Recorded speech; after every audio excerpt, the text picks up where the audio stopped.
I met Richard the year my life was just starting to make sense, and the year it was about to completely fall apart. It was during my NYSC in Enugu. I had been posted to a private secondary school on the outskirts of town. My uniform was too big, the pay was too small, and my dreams were too far. But I was full of hope. That was the year I met Richard Nwankwo, the man I thought God sent to crown my sacrifices with joy. He was a final-year student at Enugu State University, tall, smooth-skinned, and always with a smile that made you forget your worries. He was studying mechanical engineering. Well, at least he was trying to. We met at church. He was part of the ushering team, and I was part of the choir. It was after service one Sunday when I had forgotten my transport money and was about to trek under the scorching sun back to my corporate lodge. He offered me a ride on his battered motorcycle and made me laugh the entire way. That was how it began. Innocent, harmless, sweet. Soon we were spending long evenings after church, sitting under mango trees, talking about our dreams. I told him how I lost my mother to typhoid in 2015, how my father couldn't survive her death, how I raised my younger sister Cassandra while juggling petty jobs. He listened like he cared. He called me his queen. He told me I was different, special. What I didn't know was that I was grooming the man who would later become my greatest heartbreak. Richard wasn't financially stable. His parents were late. He lived in a boys' quarters with no generator and often borrowed textbooks from friends. I admired his drive, I respected his humility, and I foolishly invested in him. When his school fees bounced, I dipped into the savings I had set aside for Cassandra's jam tutorial. I gave him 80,000 naira without him asking. I told myself love is sacrifice. He called me wife material. I believed him. We started dreaming together. Plans for business, travel, marriage. We even fasted and prayed together for his final exams. He told me he wanted a big wedding in Lagos, that one day we'd laugh about these hard days. And me? I laughed. I laughed because I saw a future with him. I laughed because I didn't know the joke would be on me. They say love is blind, but I wasn't blind. I saw the red flags and painted them white. Richard was in 400 level when he called me one night, sounding like he'd lost his last breath. "Vanessa," he said, voice shaky, "I've been dropped from the exam list." "What? Why?" "My tuition didn't clear. They said I owe 400,000 naira. If I don't pay by Monday, I'll carry over the entire semester." My heart stopped. That was Thursday. He didn't even ask me to help, but I knew that tone. It was the tone of a man drowning, and I had a life jacket. That night I tossed and turned. I knew I didn't have the money. I had just sent my sister Cassandra her exam registration fees, but something in me couldn't watch Richard fail. So the next morning, I called Uncle Lorenz, my late mother's younger brother. "Uncle," I said, "I want to sell that plot of land in Amaokwe, the one Papa left for us." There was silence. "Vanessa, are you mad? It's urgent. Please help me." The land was about a plot and a half, and although it was still under village dispute, it had a buyer. Uncle shook his head, but helped me. Within 48 hours, I had 1 million naira cash in my account. I didn't even wait for Richard to ask again. I sent him 600,000 naira and told him to use the extra for food and transport. His reply? "You're not just my girlfriend. You're my miracle." I cried that night. Not because I was sad, but because I felt loved, needed, like I mattered. The next Sunday, he showed up to my lodge with a cheap bouquet of plastic flowers and a handwritten card that said, "To my future wife, you're the reason I haven't given up." I still have that card somewhere in my drawer. A stupid, faded piece of paper soaked in fake promises. I gave up my mother's land, my only inheritance, for a man who couldn't give up cheating. But of course, at the time, I had no idea. He passed his exams. He graduated. He called me his angel. And I was still smiling, not knowing the devil was already living in my house, sipping juice from my fridge, and flirting with my younger sister in my own kitchen. Cassandra was just 17 when Richard first visited our home in Enugu, fresh out of university. She had always been beautiful, slim, caramel-skinned, with wide eyes that looked like they carried no evil. The kind of girl men stared at twice, even in uniform. But she was still my baby sister, the girl I raised when our mother died, the girl who slept on my chest during thunderstorms, the girl I protected like a cub. So naturally, I didn't think much when I brought Richard home for Christmas. He was now a graduate waiting for NYSC. I was still teaching at the private school. We were struggling, but happy. That was the year I thought we'd take pre-wedding photos. I introduced him with pride. "This is Richard, my fiancé." Ayor, he smiled, shook Aunt Lolo's hand and called her Mom. He hugged Cassandra and said, "Wow, you've grown so much." She blushed. I noticed, but I waved it off. After all, I trusted her. And I loved him. The first crack came in a small way. One night I walked into the kitchen and found Cassandra, wearing my singlet and boxers, giggling as she sliced carrots. Richard was sitting on the stool, watching her, smirking. "You two are bonding," I joked. Cassandra looked up. "He was just telling me I should study engineering." "Like him." I laughed it off. But something itched. The next morning, she was wearing lip gloss at 6 a.m. inside the house. "She's a teenager," I told myself. "She's just excited," I excused. But things got weirder. Richard started complimenting her more often. "Cassandra, you're getting prettier, oh."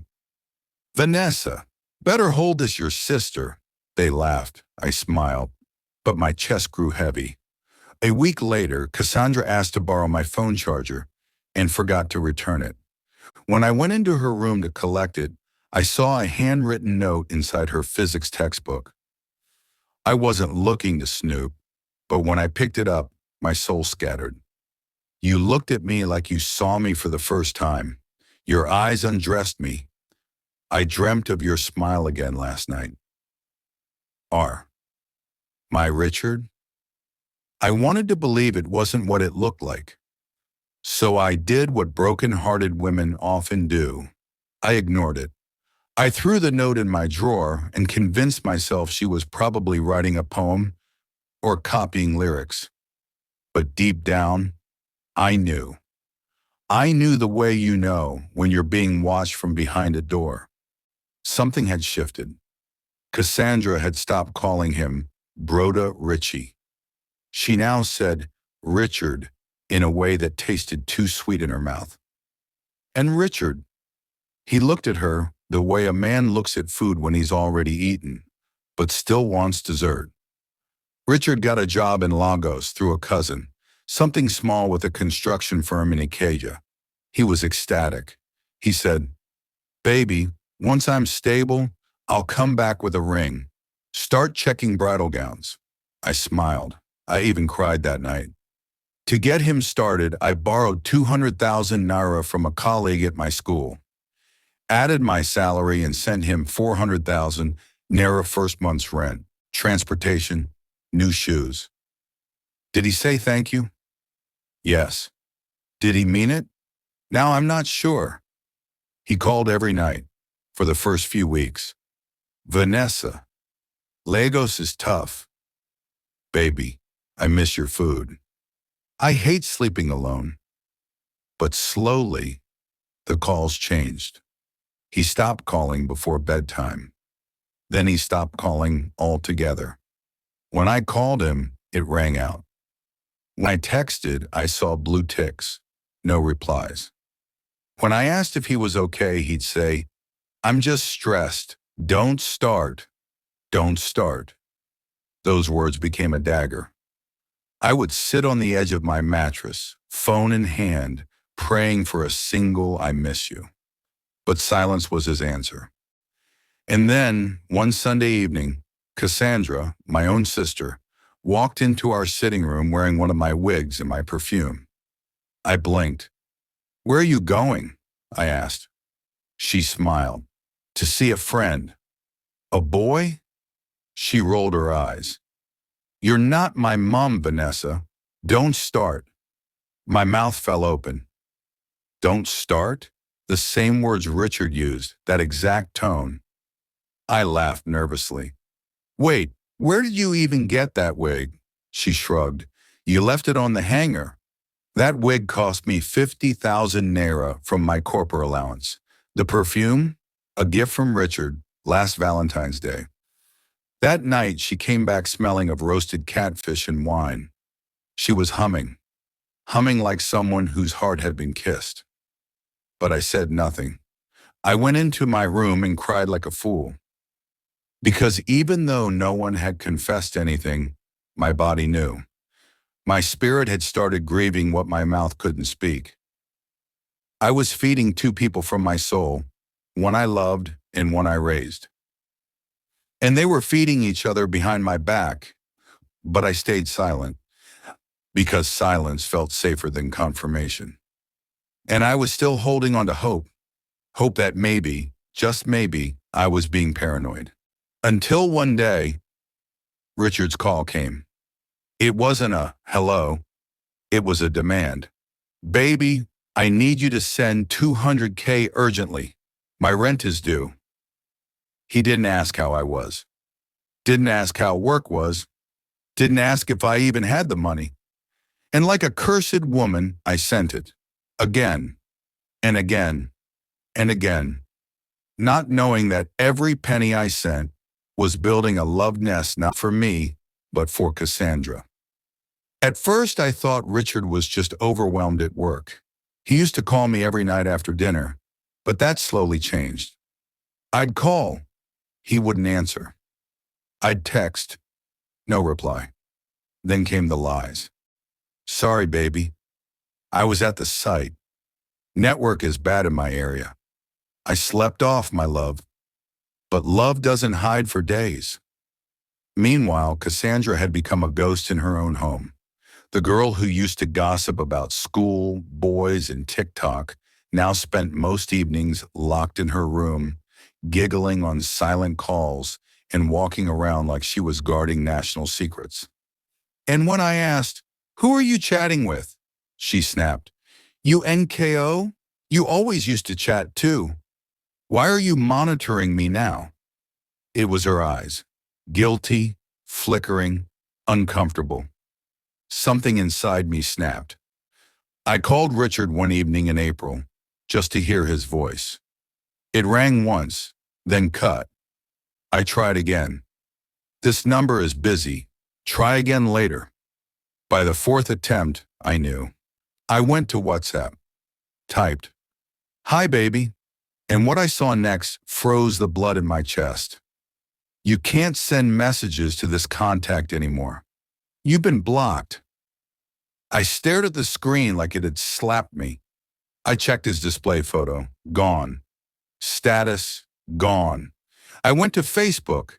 His profile still existed, but his relationship status had been cleared.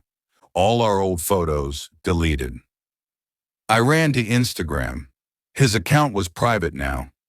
And his new profile picture? A blurry image of him in a car, holding a hand, a feminine hand with red nails. And the bracelet? It was mine. The same leather bracelet I gave him when he passed his final exams. I fell to the floor. My throat tightened like rope was wrapped around it. I called Cassandra, voice trembling. "Have you spoken to Richard?" She hesitated. No, why?" My gut told me she was lying, but I didn't argue. I hung up. That night I didn't sleep. I stared at the ceiling and listened to the fan rotate like it was mocking me. He had blocked me. After everything, after the money, the land, the prayers, the tears, I was nothing to him now. The next morning, I went to Aunt Lolo, told her everything, how he disappeared, how my savings were gone, how I felt used. She sipped her Lipton slowly. Then she looked me dead in the eye and said, "Maybe he wasn't your husband after all. You were just helping him reach his destiny." Destiny. I nearly screamed, but I kept my lips tight. I went back to my room and scrolled through Cassandra's TikTok, something I rarely did. That was when I saw it. A video of her lip syncing to a love song in a fancy Lagos apartment.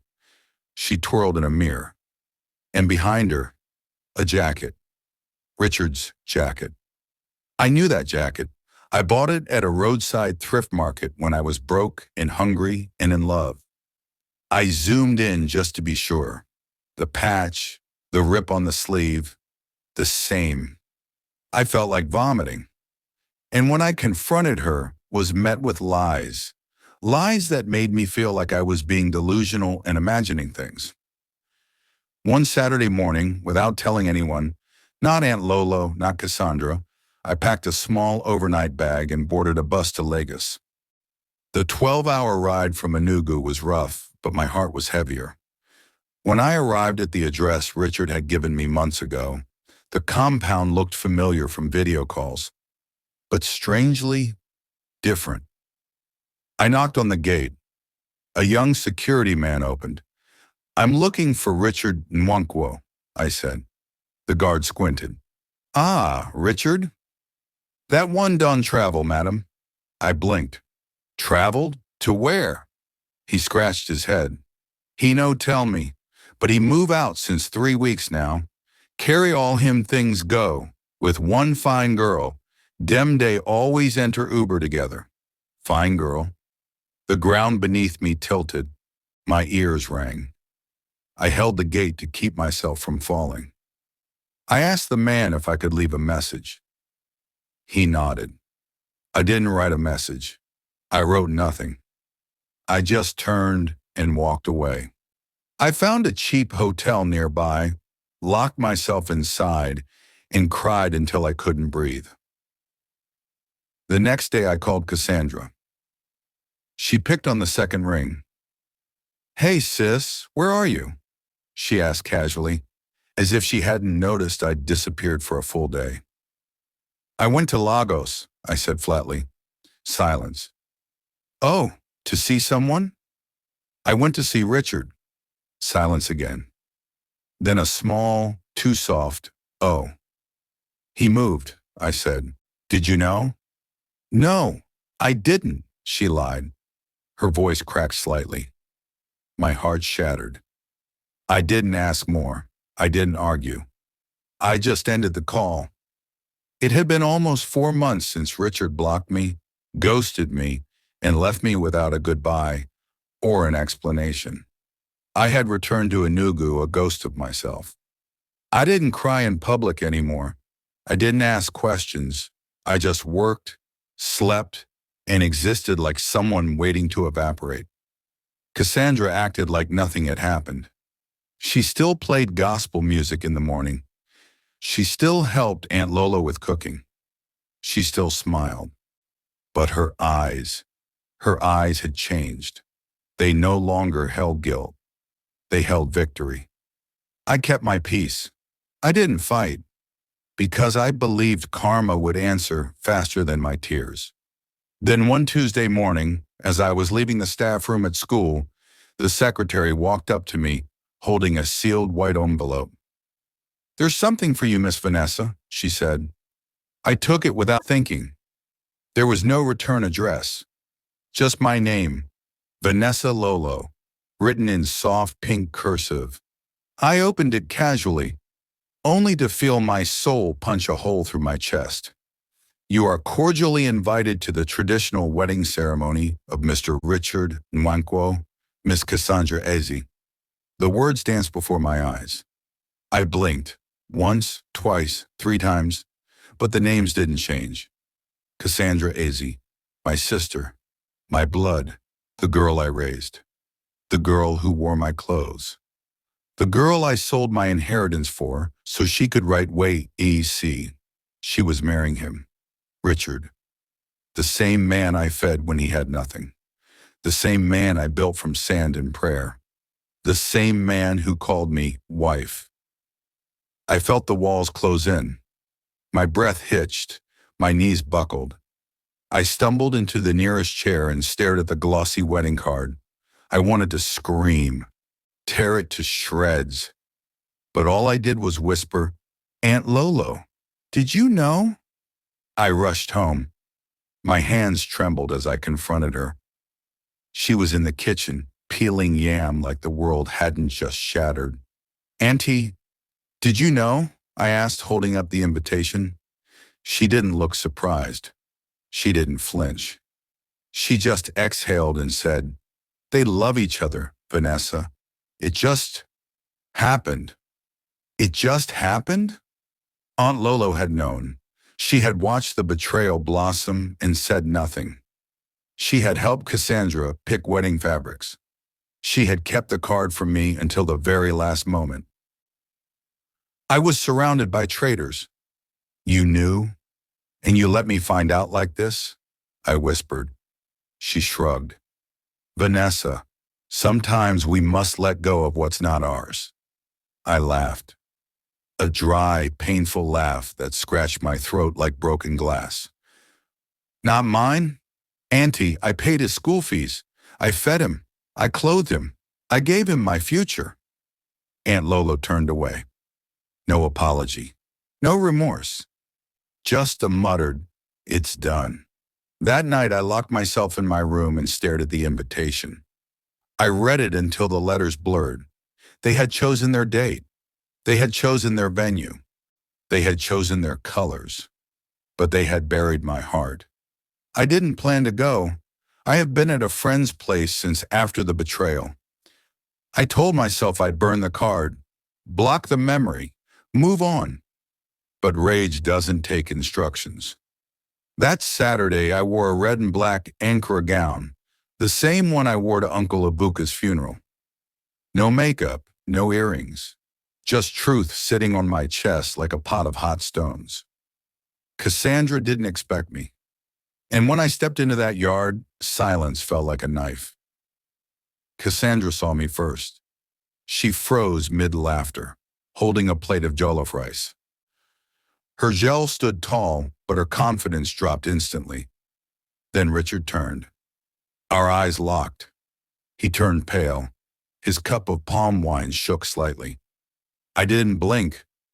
I walked in like Judgment Day had a body. Everyone stared.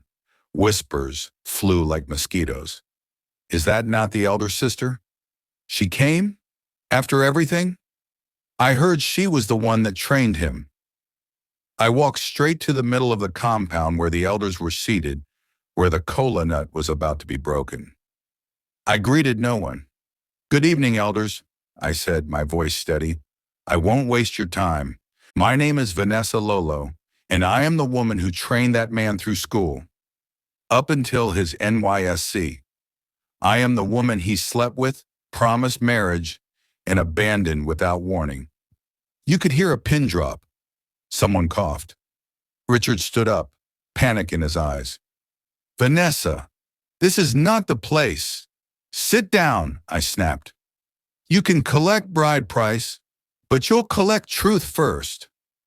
Cassandra tried to speak, but my eyes silenced her. You wore my clothes, Cassandra. You ate my food. You called me sister while sleeping with my man. What did I do to you? Tears filled her eyes. Mama Richard stepped forward. Vanessa, please, not here. Let's not embarrass the family. I turned to her. Mama, you encouraged your son to dump me because I wasn't from a rich family. You knew he was in my house. You welcomed my sister instead. I raised the invitation card high. This card is not just paper. It is disrespect printed in gold. The elders sat quietly. No one interrupted. Then I did what nobody expected. I tore the wedding invitation into shreds and threw it in the air like confetti. You all can enjoy your celebration. But remember, You're building this marriage on stolen trust, betrayal, and a curse. Gasps. Someone started praying in tongues. Cassandra ran inside. Richard followed her like a confused sheep. And I walked out, my back straight, my heart burning, but my dignity untouched. Because sometimes revenge isn't poison. Sometimes it's presence. After the incident at the introduction, I disappeared. No goodbyes, no closure. Just emptiness wrapped in a woman's body. I turned off my phone, quit my job, pulled the curtains, and for weeks I didn't open the door. I didn't eat unless hunger threatened to kill me. I didn't bathe unless the stench reminded me I was alive. I just existed. Every morning, I'd stare at the mirror and ask myself one question. What was it all for? Was I stupid or just loyal to the wrong person? Richard, gone. Cassandra, married. Aunt Lolo, silent. The world moved on, but I stayed in that room, surrounded by unanswered questions and regret. My once bubbly apartment now looked like a crime scene of the heart. The mirror on my wardrobe cracked from when I punched it. The curtains hadn't been drawn in 14 days, and the only sound I heard was my own thoughts, and they were not kind. I kept replaying everything. The phone calls I answered at midnight for Richard. The nights I stayed awake to help him study. The times I gave up new shoes, new phones, new clothes, just so he could look like a graduate. And Cassandra, the same girl I braided hair for, the same girl I shared my bed with during blackout nights, the same girl who used to steal my meat and laugh about it. She stole my man, my future, and my peace, and they all let her. Until one day, someone knocked on my door. I didn't answer. The knocks continued. I screamed, "Leave me alone!" But the voice replied, "If I leave you now, you might leave yourself forever." That voice, Emeka, my childhood friend, my stubborn classmate, the boy who once said, "If no one claps for you, I will." I opened the door and collapsed in his arms.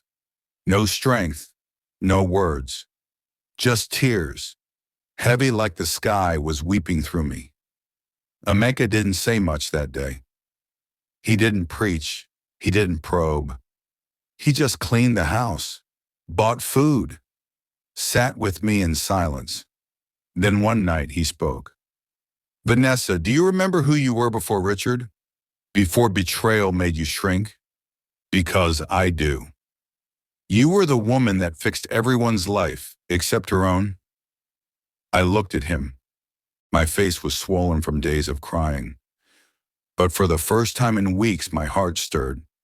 "You were fire, Nessa. Don't let them turn you to ashes." And with those words, I found a flicker of light. Small, faint, but it was mine. And that night, I wrote down one thing. If they could forget me this easily, I will remember myself twice as loud. I didn't want revenge. I wanted results. They thought I was done. But pain has a funny way of turning into purpose when you finally decide to stop crying and start creating. With the little savings I had left, 8,900,000 naira in a tired UBA account, I made a choice. I would not die their victim. I would rise my own damn hero. So I registered a small fashion page on Instagram. Nessa Luxy. Target audience? Women who had been underestimated. I started with thrift items. Ankara two-pieces, baggy jeans, crop tops, classy jumpsuits. I modeled them myself. No makeup, just attitude. No Photoshop, just pain turned to power. At first, sales were slow, but one reel went viral. Me in a red palazzo pant and a bold caption. "He married my sister, but I married success." Boom.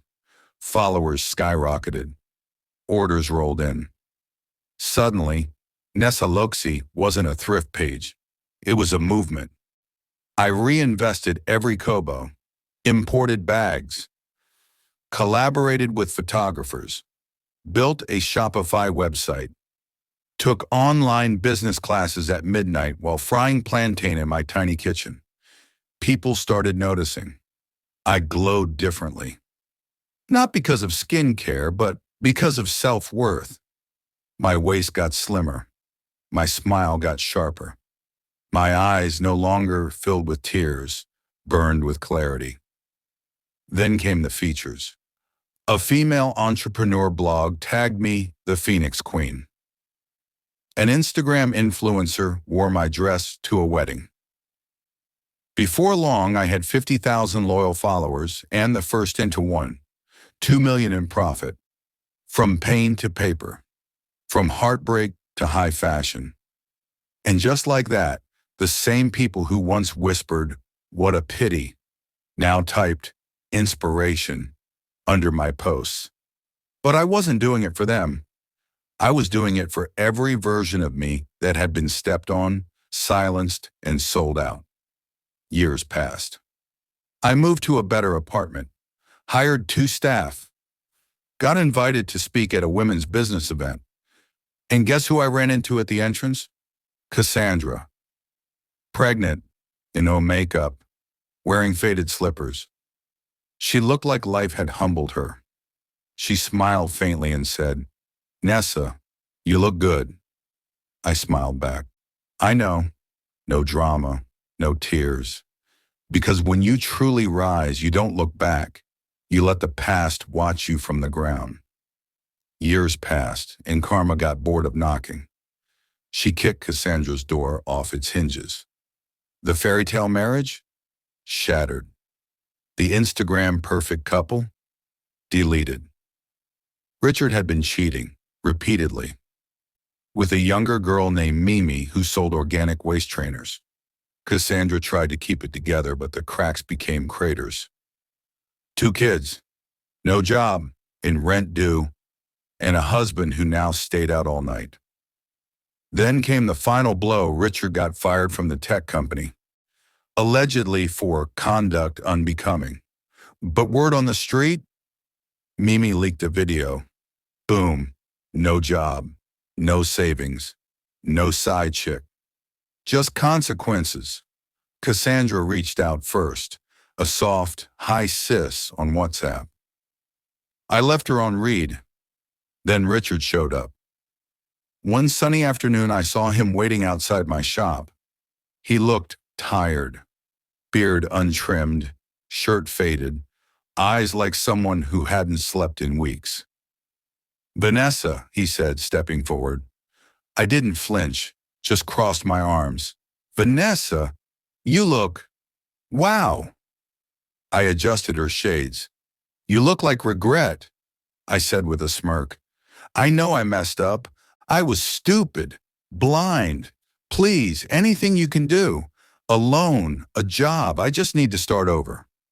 I smiled, a calm, dangerous kind of smile. "Oh, you want to start over? Funny, I wanted that too, but you started over with my sister. Please, I'm begging you. I have kids, and I had dreams. You crushed them." I scoffed. He swallowed hard.